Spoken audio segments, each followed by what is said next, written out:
আজকে আমি চলে এসেছি পিটিয়ে পিটিয়ে পরোটা পেটাই পরোটা রেসিপি নিয়ে। তো আমি এটা পুরো ময়দা দিয়ে করিনি, আমি হাফ ময়দা আর হাফ আটা নিয়ে ভালো করে চেলে নিয়েছি। চাললে কি হয়, যখন আমি ময়দাটাকে মাখবো তখন ময়দার মধ্যে যেই গুটি গুটি ভাবটা সেটা থাকে না। এবার আমি তার মধ্যে লবণটা দিয়ে দিলাম নিজেদের স্বাদ মতো, আর দিয়ে দিলাম চিনি, সেটাও কিন্তু স্বাদ মতোই দেবেন। আমি চেয়েছিলাম আমার পেটাই পরোটাটা একটু মিষ্টি স্বাদের হবে, তাই আমি 2 চামচ দিয়েছি, আপনারা 1 চামচ দিতে পারেন। এরপর এর মধ্যে ভালো করে অল্প একটু তেল দিয়ে মেখে নিতে হবে। তেলটা এখানে বেশি দিলে কী হয়, পেটাই পরোটা আরও ভালো হয়, স্মুথ হয় আর সফটও হয়। তো এবার ভালো করে আমি এটাকে মেখে নিয়ে এর মধ্যে হালকা উষ্ণ গরম জল দিয়ে বা ঠান্ডা জলেও আপনারা চাইলে এটাকে মেখে নিতে পারেন।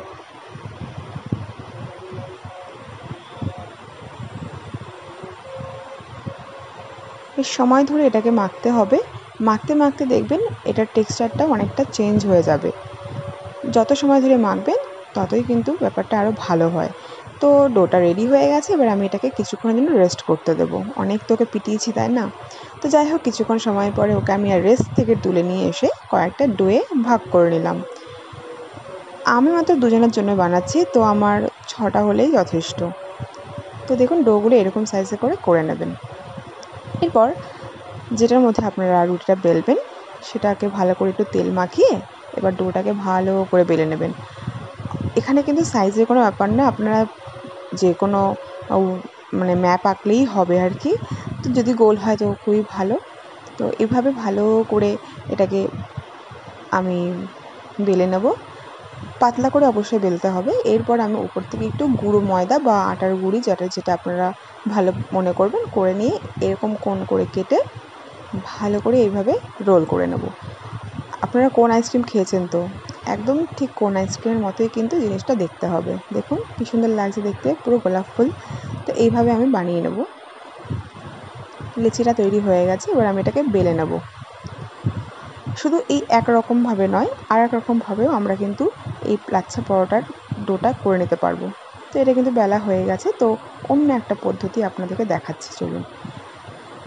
সেমভাবে একটু তেল দিয়ে দেবো আর ওপর থেকে ছড়িয়ে দেবো একটু গুঁড়ো ময়দা বা আটার গুঁড়োটা।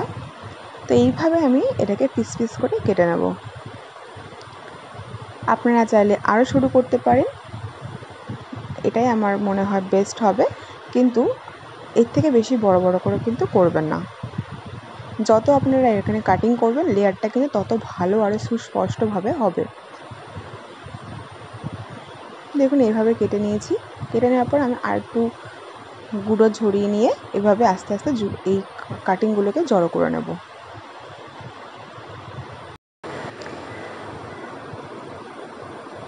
এরকম জড়ো হয়ে গেলে এবার আমি এটাকে আবারও কী করবো, আর একটু গুঁড়ো পাউডার দিয়ে এটাকে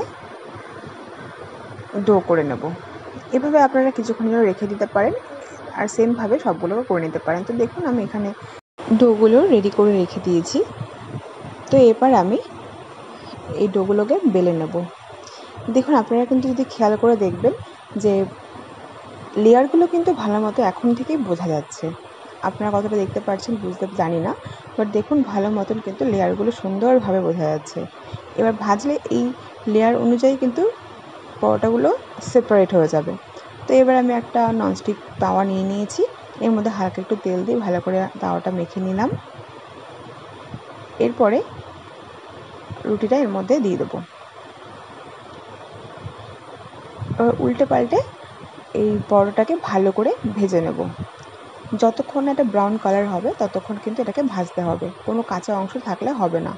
এরপর আমি ওপর থেকে একটু তেল ছিটিয়ে নিলাম। আর একটু খবরদার, এখানে আমার যে ভুলটা হয়েছে, আমি তেলটা দেওয়ার পরে না আমি রুটিটাকে এদিকে পাল্টি খাওয়ানোর সময় তোমাদের দাদা যখন ভিডিওটা করছিল তার হাতে আর পেটের মধ্যে একটু মানে তেলটা ছিটে এসেছিলো।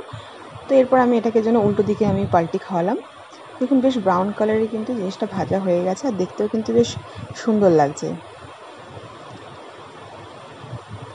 এইভাবে আমি উল্টে পাল্টে পরোটাটাকে ভেজে নেব। ভাজা হয়ে গেছে, এবার আমি এটা গরম অবস্থায় এটাকে আমি এইভাবে পিটিয়ে নেব। দেখুন লেয়ারগুলো কিন্তু আস্তে আস্তে হালকা হয়ে উঠে আসছে। এভাবে কিন্তু পেটাই পরোটা আমাদের রেডি হয়ে গেল।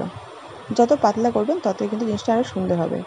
এবার আমি তো একটা পেটাই মানে নিজের গায়ের জোর দিয়ে পেটালাম। এবার তোমাদের দাদাকেও বললাম যে তুমি একটা পারলে পিটিয়ে দেখাও, তো ও কিন্তু আমাকে একটা হেল্প করেছে। তো এইভাবে আমরা প্রত্যেকটা পরোটাকেই রেডি করে নিয়েছি। দেখুন কি সুন্দর লাগছে, খেতেও কিন্তু এটা খুব সুন্দর হয়েছে। তো এইভাবেই বাড়িতে আপনারা খুব সহজেই পেঁপে পরোটা তৈরি করে নিতে পারেন। তো ভিডিওটা ভালো লাগলে অবশ্যই লাইক, কমেন্ট, সাবস্ক্রাইব করে আমার পাশে থাকবেন। দেখা হবে আবার অন্য কোনো ভিডিওতে। ততক্ষণ আপনারা সুস্থ থাকবেন, ভালো থাকবেন, পরিবারের সকলকে ভালো রাখবেন। Thank you for watching my video. Tata.